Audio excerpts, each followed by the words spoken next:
We're going to look at this session, Denver's bold climate actions, the power imbalance between our monopoly utility, XL, and the Public Utilities Commission, and offer a perspective from the Colorado Energy Office. By national standards, Colorado has shown very effective leadership on climate and renewable energy, despite being a fossil fuel producer and still generating about 70% of its electricity from coal and gas. And our current legislative progress on energy and climate is due to a new Democratic majority, which is very exciting. Hopefully we will keep holding on to that in the next election. The previous Republican-held Senate had blocked a bunch of our Democratic bills, regardless of merit or public support. And that public support has been strong here thanks to nonpartisan organizations like the Colorado Renewable Energy Society, now in its 26th year. We're going to celebrate that soon, so look out for another event. Clean Energy Action, Conservation Colorado, and the Sierra Club, just to name a few.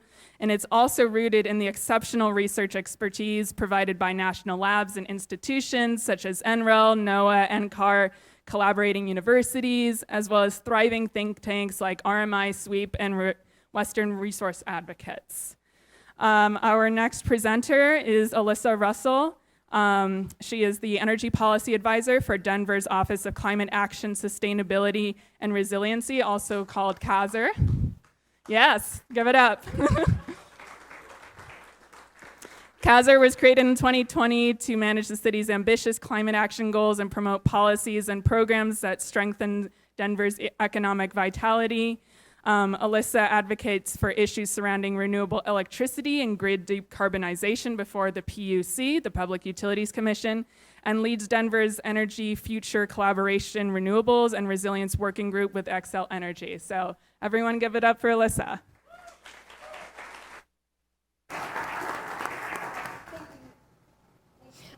So as Amanda said, I work in CASR's office as the Energy Policy Advisor. Before joining CASR, I was working in New York for an environmental consulting firm. My primary client was the New York State Energy Research and Development Authority, and I worked there several years for them, paving the way for the offshore wind industry in the U.S. It was a fascinating opportunity, but the mountains were calling, and decided to answer that call, as I'm sure many of you did as well. So back in 2018, our city, Denver, set a goal for achieving 80% emissions reductions, greenhouse gas emissions reductions, by 2050. In 2021, just last year, we upped that goal to move further, faster, and we set a target of reaching 65% greenhouse gas emissions reductions by 2030 from a 2019 baseline, and 100% GHG emissions reductions by 2040. Very ambitious goals, and our office is doing a whole suite of complementary actions to try to achieve them.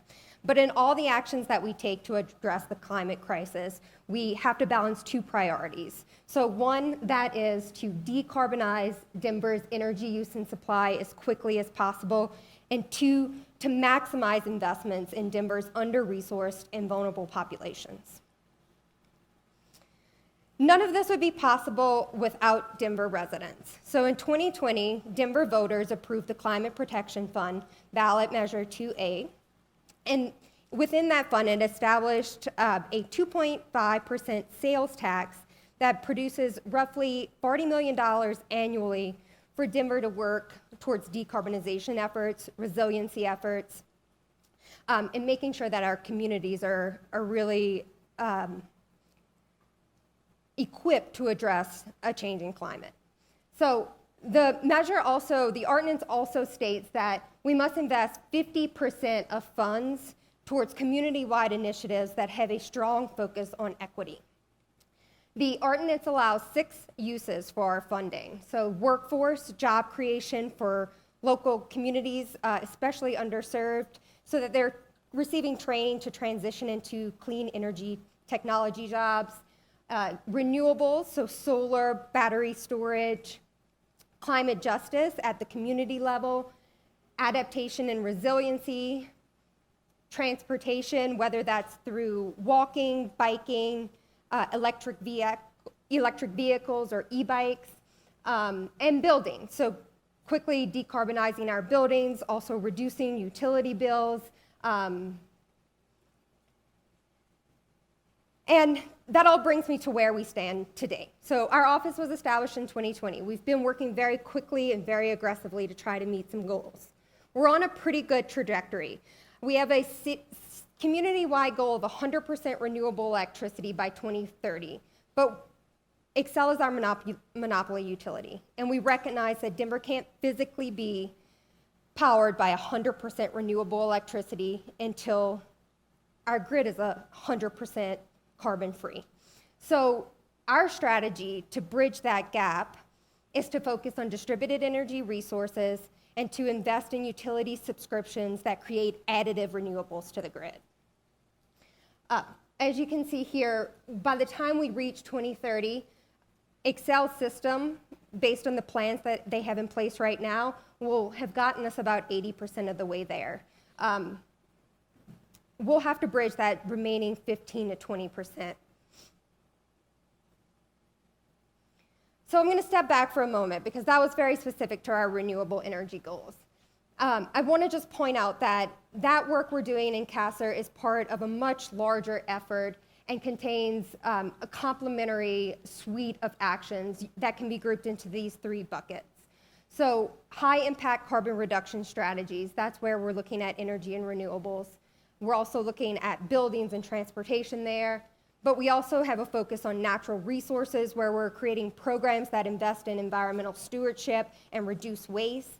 And we also have programs that are focused more on sustainability, so investments in businesses, neighborhoods, and also seeking to enhance community partnerships. All right, well, transitioning back to specifically to our energy work. Our energy team, we've divided into three topic areas. First being energy policy, which is where my work is primarily focused, and we view this as opportunities to make transformational change. Next is through municipal decarbonization efforts, and we see this as a way to lead by example and inspire others in our community by focusing on our municipal buildings. And then third is through our community energy programs, and that's where we see we can make the biggest impact for individuals in Denver's communities. So a little more about our municipal decarbonization efforts. We have a municipal energy goal to achieve 100% renewable energy by 2025. We have very aggressive goals, and we're confident we can make it there. But we're doing this through installing solar at municipal facilities, looking at battery storage. We're installing EV charging at every municipal facility. We're implementing energy efficiency measures, and we are moving to electrify all facilities. Turning towards energy policy, we participate in proceedings before the Public Utilities Commission regarding rates, rules and investigations, and programs and plans. Another big bucket within our energy policy work is our Energy Future collaboration partnership with Xcel, and through those working groups, we pilot projects that address electric vehicles, microgrids, and building electrification. And then we also are moving for city local codes and standards for our buildings to go net zero and to increase the building performance policy for existing buildings. At the PUC, we advocate for Denver's interest across the spectrum. So everything from generation, when we're looking at Xcel's electric resource plans and analyzing supply, all the way to consumption and in use in homes. So upcoming, we will be participating in Xcel's proposal for demand side management and beneficial electrification. And we've just recently participated in Xcel's renewable energy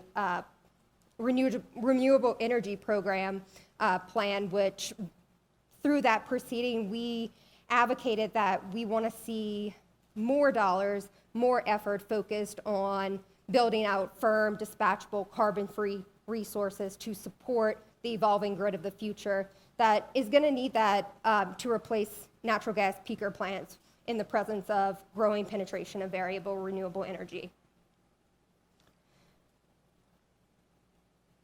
So looking towards our community energy programs, we have a suite of complementary programs, one being the Renewable Denver Community Solar. And through this program, it's community solar gardens, and we power share with the host site and with low-income households. We are donating up to 30% of that power towards income-qualified Denver residents. Another program, the Denver Solar Co-op, this is one of our older programs. It's in its 4th year now. This is a program that pulls together residents within Denver seeking to install rooftop solar, and it reduces the upfront cost for them through the power of bulk purchasing. One thing that we saw in the past 3 years of data with the Solar Co-op was that members were signing up across Denver neighborhoods, but the only homeowners who were moving forward with installations were in more of Denver's affluent neighborhoods. So we wanted to create some type of solution that would be an entry or reduce barriers for Denver's more moderate to low income residents. So last year we piloted a program called Solar Equity Rebates, and through that program we partnered with the Colorado Clean Energy Fund. They offered a low interest rate product for these select applicants who may not qualify for traditional lending. And we offered a $8,000 upfront rebate towards solar installations. We offered a battery rebate as well. And then we set up a hardship fund so that residents who needed electrical upgrades or needed roof repairs before installing rooftop solar could apply for additional funding to make those upgrades. We are learning a lot of lessons through that. We learned that one of the big things when trying to reach this segment of homeowners is that even though we're providing rebates and incentives, it becomes a question of asset versus liability. And they felt really concerned after installing this, what happens if it breaks? Am I going to be responsible for paying these expenses to repair it? So we're sort of shifting this program now to target more moderate income residents, and we're looking to offer solar rebates within our CARE program, our Climate Action Rebate program, that's more geared towards low-income residents. It would be a larger upfront incentive, up to 100% of costs, and it would also allow them access to the hardship fund that we're considering may be available for repairs for the infrastructure as well in the future. So that brings me to our Climate Action Rebate program, which I was happy to hear a little shout out from Sweep earlier for these rebates. These launched on Earth Day this year, and they are targeting high efficiency, all electric appliances for homes. They're separated into 2 different segments. We have rebates for homeowners, and then we have low income rebates as well. They can fund up to 80% of project costs or the stated amount within the program. We also have rebates for e-bikes, which have been wildly popular, e-cargo bikes. Do you have one? Great. I love to hear it. Another program we have is called the Renewables and Resilience Incentive Program. This is targeted towards nonprofit service providers. The program can fund up to 100% of project costs, and it's installing solar plus some kind of resiliency asset, so EV charging, battery storage. And then finally, one of our newer programs called Solar Schools is seeking to set solar carports to create outdoor learning facilities across Denver. And it's really meant to create intrigue in Denver's youth, teach them about clean energy, and hopefully instill in them a passion to pursue careers in this field one day. So in all that we do, we are making every effort to equitably distribute our programs and our dollars across Denver's neighborhoods to make sure that no one is left behind in the energy transition. But all that being said, we are constantly learning, we're constantly adapting, and we're constantly trying to find new ways to innovate and improve. So we are measuring our impact, and we are willing to change. We're willing to throw out programs, create entirely new ones if it's not working how it should.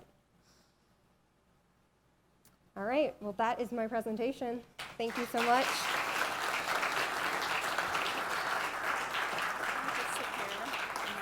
Sure.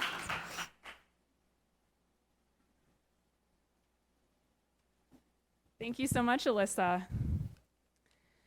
So now we have the illustrious Will Toor, who has pre-recorded his session. As some of you may know, Will is the executive director of the Colorado Energy Office. He recently suffered a very devastating, almost life-threatening injury while he was climbing, but he has graciously recorded the session for us.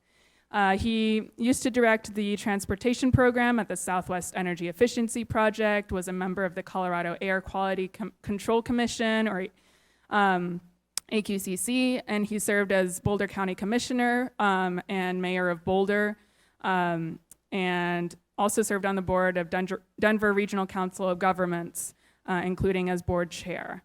And he led Dr.Cog in adopting Hello, everyone. goals. This is Will Toor. Oh, there he is. So he led Dr.Cog in adopting goals for reducing greenhouse gas emissions and vehicle miles traveled in the region. So unfortunately, we'll not be able to answer questions directly, but I think his email address is at the end. So if you want to contact him after. Hello, everyone. This is Will Toor, Executive Director of the Colorado Energy Office. Sorry I can't be there in person today. But what I'm going to do is take a few minutes to talk about Colorado's greenhouse gas pollution reduction roadmap, which is essentially our strategic plan for advancing clean energy and for achieving the state's greenhouse gas reduction goals. You know, as a reminder, over the last 4 years, the state legislature and the governor working together have put together a fairly comprehensive strategy on climate. There was legislation that passed in 2019 that for the first time set greenhouse gas reduction goals for the state of a 50% reduction by 2030 economy-wide and 90% by 2050. Several pieces of legislation that have created a pathway that essentially requires electric utilities to achieve at least an 80% reduction in greenhouse gas pollution by 2030, below a 2005 baseline. Requirements for at least a 60% reduction in methane emissions from the oil and gas industry, a 20% reduction in industrial emissions, and a 22% reduction in emissions associated with the use of natural gas distributed by gas distribution utilities. And when you put all of these together, it would achieve that 50% by 2030 target. To look at it quantitatively, you know, our largest source of emissions in 2005 was electricity, followed by transportation, residential, commercial, and industrial energy use, and then emissions from oil and gas, as well as sort of miscellaneous emissions. And so we really are targeting those sectors that account for the vast majority of emissions in Colorado. On the electric utility side, I think it's been a really exciting couple of years. You know, right now we are still in the process for the approval of Xcel Energy, Clean Energy Plan and Electric Resource Plan. There is a settlement agreement before the Public Utilities Commission that, you know, we believe it's likely that at least most elements of the settlement agreement will be approved. That would achieve approximately an 85% reduction by 2030 and closer to 90% by 2031. That would retire all coal generation on the system by January 1st, 2031, would be close to 80% renewables by the end of the decade. In addition, tri-state generation and transmission, the second largest utility, and certainly historically one of the most coal-heavy utilities in the nation. Their electric resource plan was approved a number of months ago and will achieve 80% reduction by 2030, also with closure of all of their coal units by that time. And then just about a month ago, the Public Utilities Commission and the Air Division certified the plans for Holy Cross Energy, Colorado Springs Utilities, and Platte River Power Authority, that all of them will meet or exceed the 80% reduction by 2030. So we are really on a pathway to achieving the goals set in the GHG roadmap on the electric side. Next, please. Oh, I'm sorry. I'm controlling this myself. On the oil and gas side, the primary sort of driver of emissions reductions is regulatory action by the State Air Quality Control Commission. And while there have been an iterative set of emissions reductions regulations going back all the way to 2014, the most recent and significant took place last December, where the Commission adopted rules intended to achieve that 60% reduction, both through direct technological requirements on reducing leak rates and doing things like reducing the emissions from the controllers that are used in the oil and gas system, as well as a requirement for a more flexible emissions intensity reduction approach that together will achieve that 60% reduction. The building sector is a place where we have had very strong focus over the last 2 years, with a kind of remarkable set of legislation adopted in 2021 and 2022. I'm not going to run through every one of these pieces of legislation, but would say that they have been focused on expanding energy efficiency requirements for gas distribution utilities, requiring our regulated electric utilities to adopt beneficial electrification plans that will support customer adoption of things like electric heat pumps, creating building performance standards for large commercial buildings, advancing building codes in the near term to the 2021 International Energy Conservation Code, plus pre-wiring for solar heat pumps and EVs. And by 2025, the state will have adopted a low carbon code that will become the minimum requirement for all local building codes across the country. And then sort of bringing all of this together was Senate Bill 21264, the Clean Heat Plan requirement, that creates a requirement that our gas distribution utilities develop clean heat plans for approval by the Public Utilities Commission that can use multiple measures, from energy efficiency to electrification to use of cleaner fuels to reduction of methane emissions on our system, that will achieve that 22% reduction by 2030. One of the things that I would say that's been very interesting sort of about this whole approach has been that so far, at least, while there have certainly been battles over electrification versus the future of the gas system, we haven't yet sort of ended up in the type of really major political conflict that we've seen in many other states over sort of the existential future of the gas distribution system. I would say there's a very interesting and important PUC process moving forward on gas system planning coming out of this. It has, I think, some really interesting elements, including removing the construction allowance for new gas hookups that will help to more appropriately allocate risk associated with potential stranded assets in the gas system. On the industrial side, there was legislation passed last year that took our 20% reduction goal in the industrial sector and placed it into statute. There were initial rules adopted by the Air Commission last November that regulate emissions from the steel industry and the cement industry. And there is a process moving forward now that will culminate in 2023 to adopt rules across the entire industrial sector in order to achieve that 20% reduction by 2030.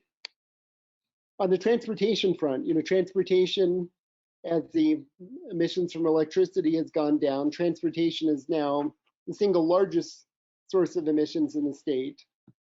And similar to buildings, it's a challenging sector in that it involves not only, working with, a handful of large utilities or industrial operators, as you might see in electricity or oil and gas, but in fact involves decisions being made by every local government and by millions of individuals on how they're getting around and what type of vehicles they're using.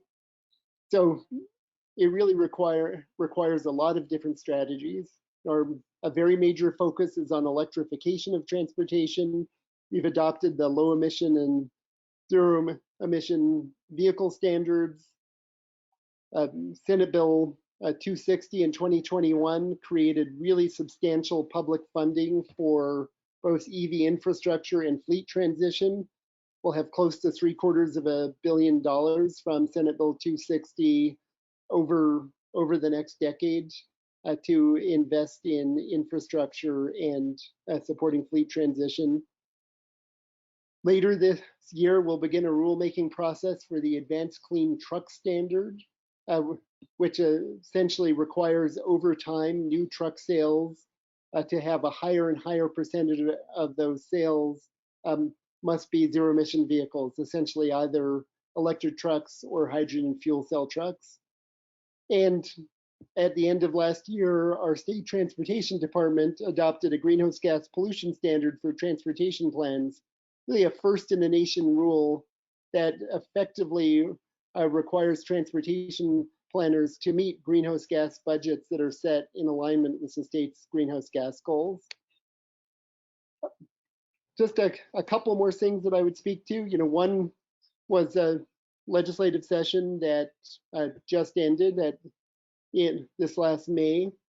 We had a large focus on public investment to support air quality and greenhouse gas reductions, with several $100 million being invested in areas including electric school buses. There are $65 million available to help school districts transition to electric buses. Electric bicycles will be rolling out a statewide rebate program at the beginning of next year for electric bicycles. Really significant investments in building electrification, district heating, geothermal, and in green rebuilding after disasters. Significant funding for industrial decarbonization and clean air, and then funding to support better land use decisions by local government that will help to reduce emissions in addition to providing greater equity in housing.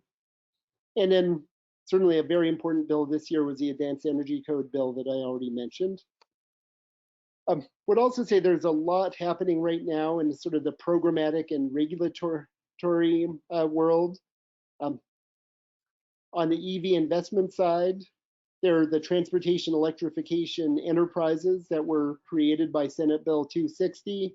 They've all adopted their initial spending plans, and the funding started to be collected last month. And by this fall, we'll begin to see investment decisions being made. We are starting to program the federal infrastructure funds. The state will be getting about $55 million of federal infrastructure funds to support build out largely of fast charging along corridors. But our utilities are implementing their initial transportation electrification plans, or TEPs, with Excel's initial plan is about $100 million of investment over 3 years, and then Black Hills is kicking their plan off. And we are continuing to program dollars from the Colorado Electric Vehicle Infrastructure Fund, our sort of the the source of EV investment that's been around for a number of years, but that is growing. We're in the process of developing the building performance standards coming out of the 2021 legislative session. There's a task force that will be making recommendations by October that will then go to the Air Commission for adoption to assure that we are achieving the emissions reductions from the commercial building sector. Then already mentioned the Excel and Tri-State ERPs and CEPs. Significant work moving on the GEM 2, that's the next phase of the industrial rulemaking, and the advanced clean truck rules for the Air Commission. A lot of activity at the Public Utilities Commission, both the reforms to gas system planning, but really everything around the implementation of the clean heat plans and the beneficial electrification and demand side management legislation. Would also say we are in the early stages of planning for some significant investment in grid resilience coming out of the Federal Infrastructure Act, where we are anticipating that a significant focus of that will be investment in microgrids and storage to improve resilience. That will be complementary to a couple pieces of legislation that passed this year to support microgrids in Colorado. And finally, a major effort that our office is engaged in right now is working with the states of New Mexico, Wyoming, and Utah to develop a Western Interstate Hydrogen Hub to compete for the $8 billion of funding set aside in the Infrastructure Act for regional hydrogen hubs. To sort of cut to the chase, my last slide here, sort of punchline, when you put all of this together, we believe that Colorado is on or very near the target for 2030 goals. That 50% reduction by 2030 is about a 70 million ton reduction from a 140 million ton baseline. And when we add up all of these individual sectoral strategies, they're projected to achieve about 67 million tons. So very close to that 70 million ton target. And that doesn't include reductions from carbon capture, and we're starting to see carbon capture projects moving forward. Doesn't include hydrogen, doesn't include some of the land use strategies, trying to get local governments to make better land use decisions. So we think that there are ample opportunities to achieve deeper reductions. Also important to note that none of this includes additional reductions that will come if the Manchin-Schumer climate bill is approved, as is looking increasingly likely. Just a couple of other things that I would note. We do think that there are real opportunities in the land use side to get major improvements to urban land use that will help to reduce building and transportation emissions going forward.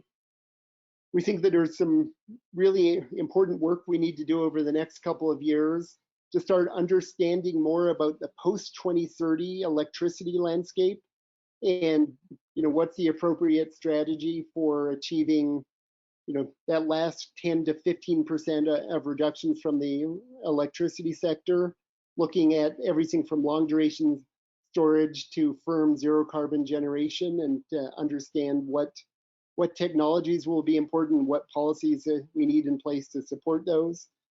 And finally, we think that there's going to be a real need for additional public investment in order to achieve these targets. And certainly, if the federal climate bill moves forward, that will make a really important contribution to being able to achieve our state level targets and potentially exceed them.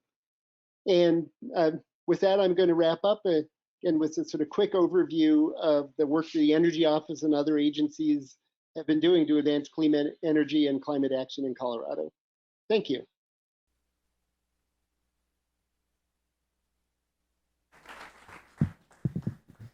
And so finally, for this panel, we have Vince Calvano coming up. Vince provides legal representation for groups and individuals in the Colorado PUC process on various electric utility and transportation matters with a goal of making better and more sustainable choices. He also chairs the CRES Policy Committee, and in the PUC has represented renewable energy-related nonprofits, government entities, and individuals. So please welcome Vince, and then hopefully we'll have time for a couple questions. The down arrow advances and the up arrow goes back. Okay. Thanks, Amanda, and it's good to see everybody here. Thanks so much for coming down. As Amanda mentioned, and as many of you have probably heard, the PUC has been mentioned many times. It's a place where a lot of important decisions are made here in Colorado with respect to energy. And so I'm going to give you a little bit of an overview of what the PUC is, what some issues are with respect to the electric monopoly regulation, and some potential solutions. And so the Public Utilities Commission is a state agency. It was given its power through the state constitution and legislative authority to regulate certain utilities. Those utilities incorporate electric, natural gas, steam, telecommunications, transportation, rail, and water utility services. And again, the focus of this talk is going to be more on the electric utility, of which the investor-owned utilities or monopoly utilities are basically fully regulated. And there are a couple other electric utilities called co-ops and munis or municipal utilities, which unfortunately I don't have time to get into those, and those aren't regulated by the Public Utilities Commission.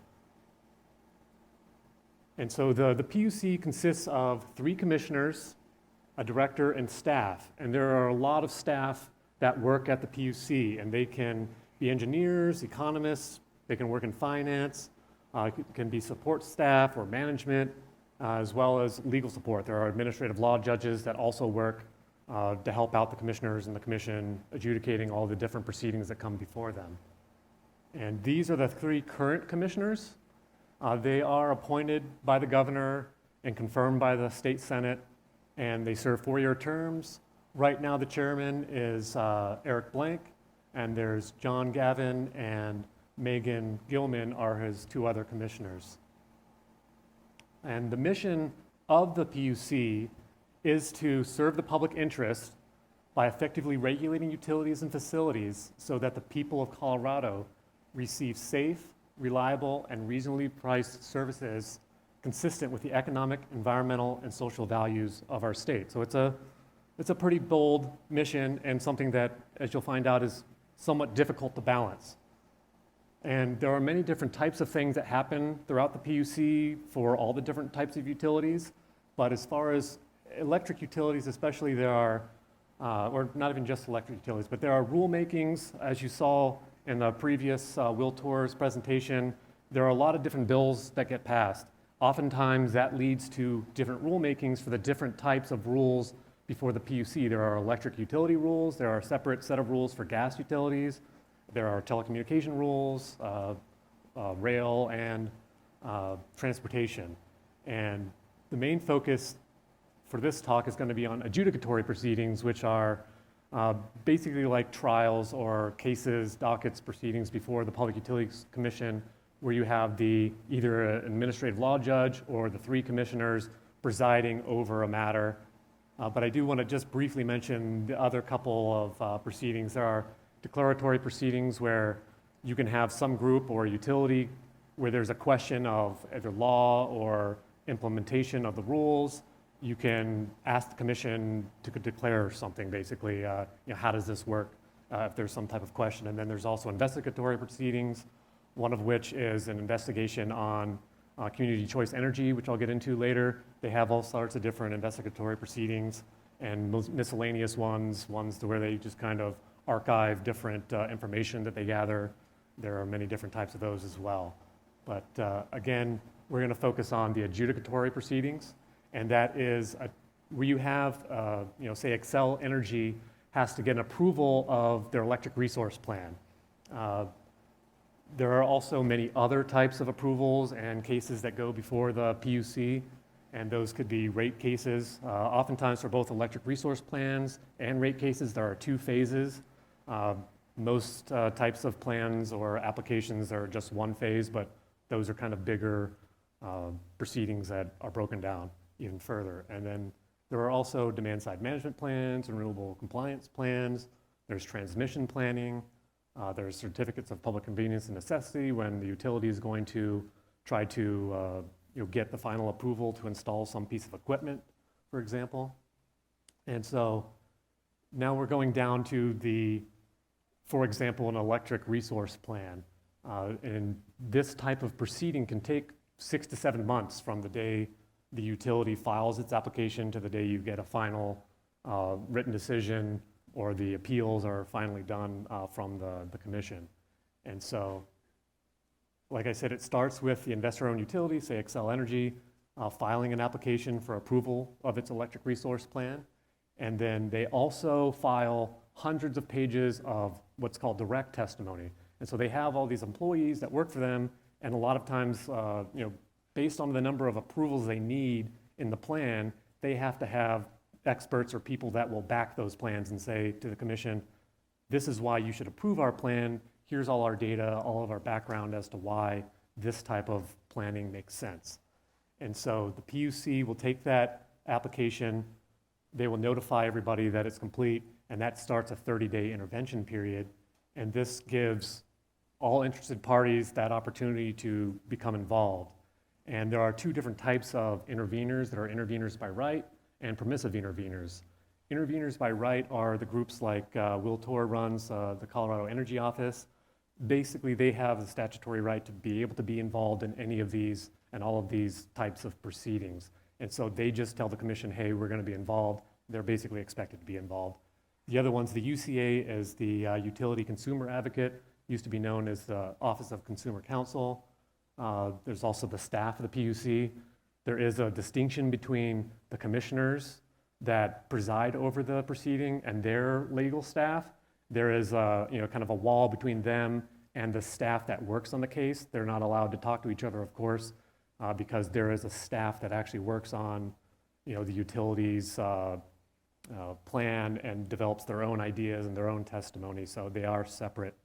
And then there are permissive interveners, which can be anybody, like a group like CRES and large corporations, city, like the city and county of Denver, and they all have to file a motion to intervene, and they must meet different criteria in the electric, actually it's the rules of practice and procedure, but they have to meet those qualifications in order to be granted intervention.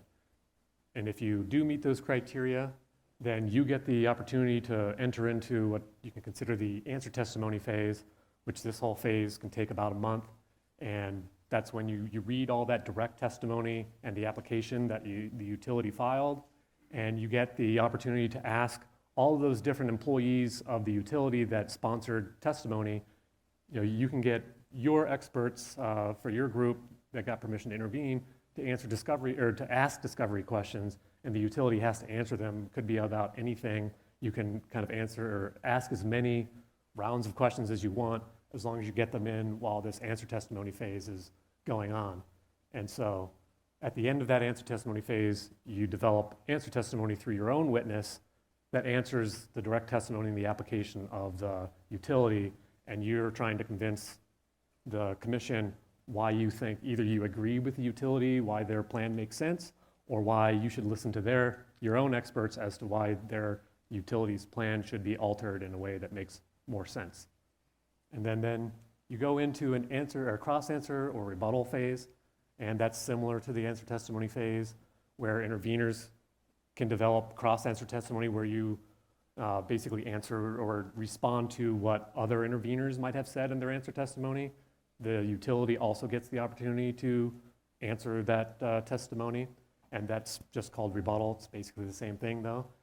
And that also gives those groups, whether it's other interveners or the utility, a chance to ask your experts discovery questions. So you kind of have to, there's a lot of involvement that happens. There's a lot of questions that can be answered or asked and answered, and so it can get very involved. You can imagine if in an electric resource plan there can be up to 20 different interveners, and that adds up quickly. And throughout these two phases, there can also be settlement negotiations, and so the utility may work with one or two other groups to start, or maybe ask all groups to start developing a settlement if they think it's in their interest to kind of bypass most of the hearing and develop a plan that makes most sense because they'll get an idea of what everybody said in their answer testimony, and they're like, well, we're pretty aligned in this area and that area, but in the areas we're not aligned, maybe we can come up with a solution. And so whether or not there's a settlement that's filed, there's always going to be an evidentiary hearing. And so the hearing will cover all the issues. If there's a settlement, there's oftentimes a hearing that's on the settlement, and sometimes you kind of have it split. You have, if the settlement doesn't cover all the issues, you cover those issues in the settlement and issues outside. And then during the hearing, all the experts that develop testimony have to be offered up for cross-examination. Not all of them will be called. Oftentimes, Excel won't want to ask your witnesses to come up and speak because even though their attorneys are asking them questions, they're not asking friendly questions, they're not allowed to do a friendly cross. You have to kind of be opposed to the person that you're asking questions of. But that also offers the commission the opportunity to question your witness.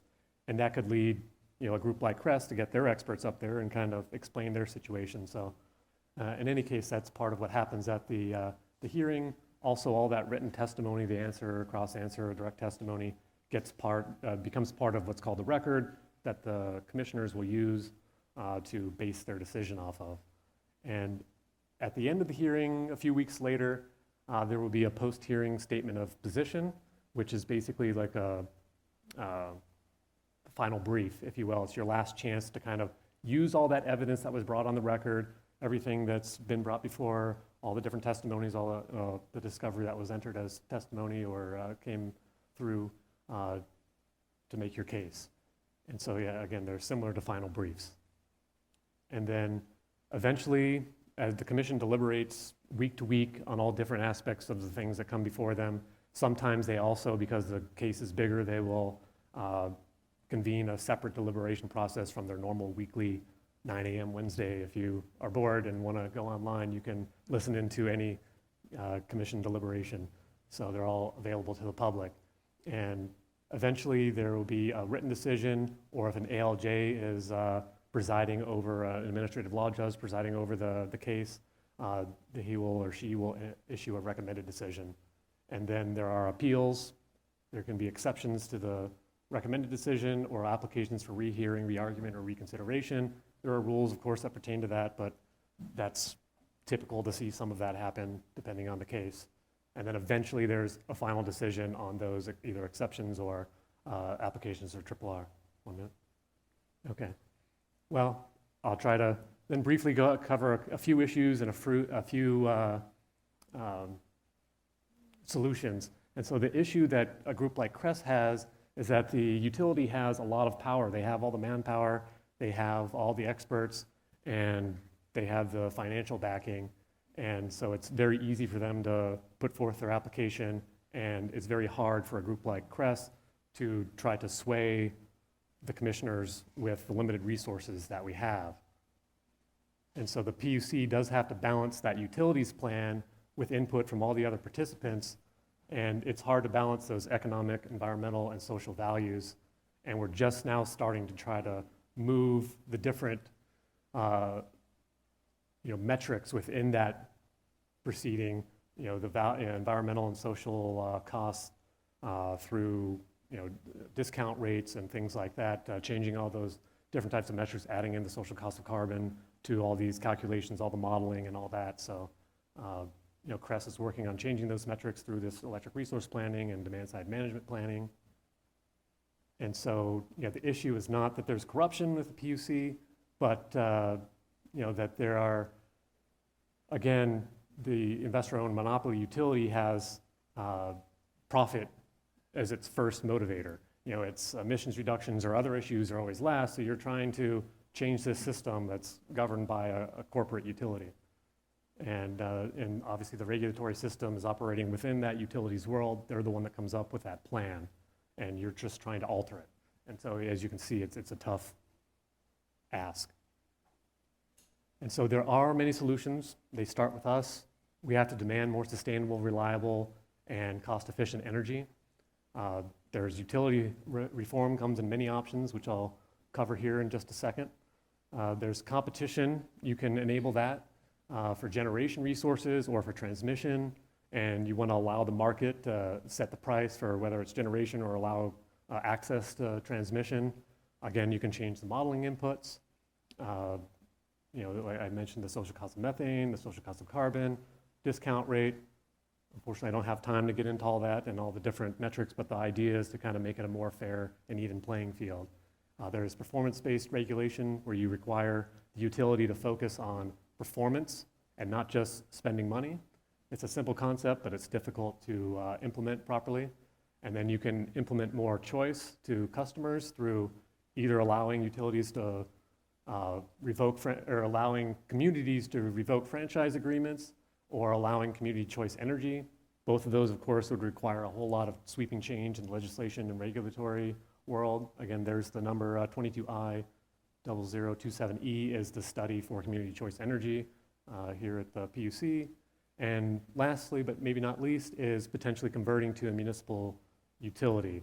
Obviously, Boulder went through that effort, ended up signing on with the utility and didn't do that, but it does come with benefits where you can, deregulate or you can take away the utility-owned generation. That type of municipal-run utility is not incentivized by profit. It's based on meeting future needs and societal goals, and the money invested doesn't go into the shareholders' pockets, it goes into your local economy, potentially. So it can be a difficult and costly process, but 88 electric utilities have municipalized since 1973. And that's what I have.